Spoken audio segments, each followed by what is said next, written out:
منافق کی علامتیں تین ہیں۔ جس شخص کے اندر یہ علامات ہوں تو وہ اس نیت سے سنیں کہ آج ابھی اسی وقت میں یہ مصمم عزم کرتا ہوں کہ اپنے سے کھرچ دوں گا ان چیزوں کو، اور اپنے من کو، اپنے اندر کو، اپنے باطن کو ان غلاظتوں سے پاک کروں گا۔ اور عملی موضوعات پہ بات کرنے کا میرا مقصود بھی یہی ہوتا ہے کہ ہماری زندگی میں، سب سے پہلے اپنی زندگی میں اور پھر میرے ملنے والوں کی زندگی کے اندر عملی طور پہ تبدیلی پیدا ہو۔ تو اس نیت کے ساتھ جب آپ سنیں گے تو اللہ برکت کرے گا۔ تو سنیے رسول رحمت نے ارشاد فرمایا صلی اللہ علیہ وآلہ وسلم نے کہ منافق کی نشانیاں تین ہیں۔ ان میں سے ایک اذا حدث کذب، جب وہ بولتا ہے تو جھوٹ بولتا ہے۔ یہ منافق کی علامتوں میں سے ایک علامت ہے کہ اس کی زبان جھوٹ کی عادی ہوتی ہے۔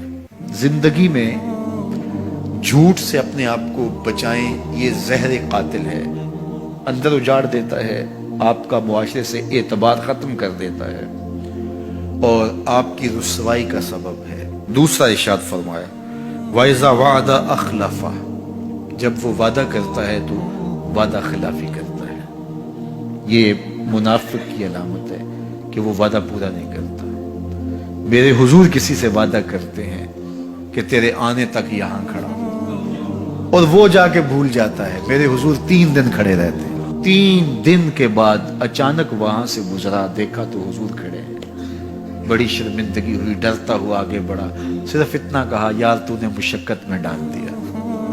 3 دن تک میرے حضور کھڑے، اور میں کہتا ہوں وہ تو 3 دن بعد واپس آ گیا۔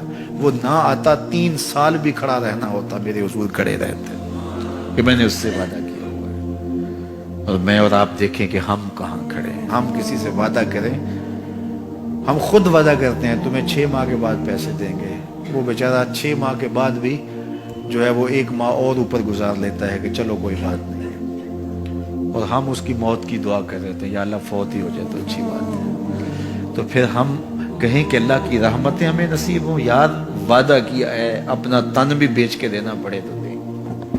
جو وعدہ کیا ہے جہاں کھڑے ہوئے ہیں وہاں کھڑے رہیں گے، چاہے اس کی کتنی بھی اذیت ہمیں کیوں نہ سہنی پڑے۔ جب وعدہ کیا ہے تو پھر اس کو پورا کرو۔ تیسری بات میرے حضور نے ارشاد فرمائی وَإِذَا تُؤْمِنَ خَانَ، جب اس کے پاس امانت رکھی جائے تو خیانت کرے۔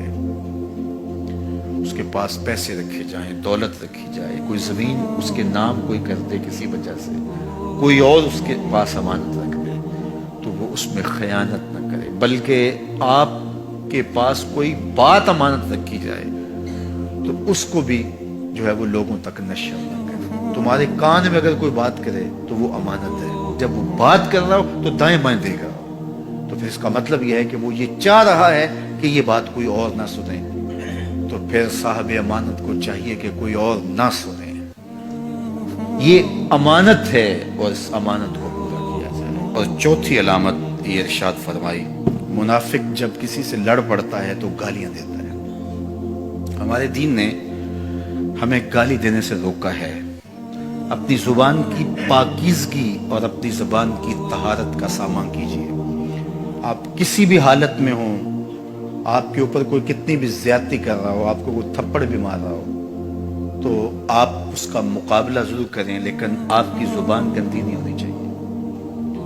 یہ غصے کے وقت ہی تو انسان کا پتہ چلتا ہے۔ ظفر سے آدمی نہ جانیے چاہے جتنا بھی ہو، صاحب فہم و ذکا، جسے عیش میں یاد خدا نہ رہی، جسے تیش میں خوف خدا نہ رہا۔ عیش کی زندگی ہو یا تیش کی زندگی، خوشی کا مرحلہ ہو یا مرحلہ غم ہو، آپ دیکھو نارمل زندگی کے اندر تو آپ معتدل ہوں گے ہی ہوں گے، لیکن جب آپ کا بیلنس خراب ہوتا ہے خوشیوں کے وفور کی وجہ سے، اس وقت پتہ چلے گا۔ یہ ہے انسان کا امتحان، یہ ہے انسان کی آزمائش۔ منافق کی علامت بتائی گئی وَإِذَا خَاصَمَ فَجَرَ، جب وہ کسی سے لڑائی کرتا ہے تو پھر گالیاں بکنا شروع کر دیتا ہے۔ یہ منافقوں کی علامات میں سے ایک علامت ہے، جب وہ لڑتا ہے تو گالیاں بکتا ہے، جھوٹ بولتا ہے، امانت میں خیانت کرتا ہے، اور عہد کرے تو اس کی پاسبانی نہیں کرتا۔ اللہ ہمیں عہد کی پاسبانی کی توفیق دے۔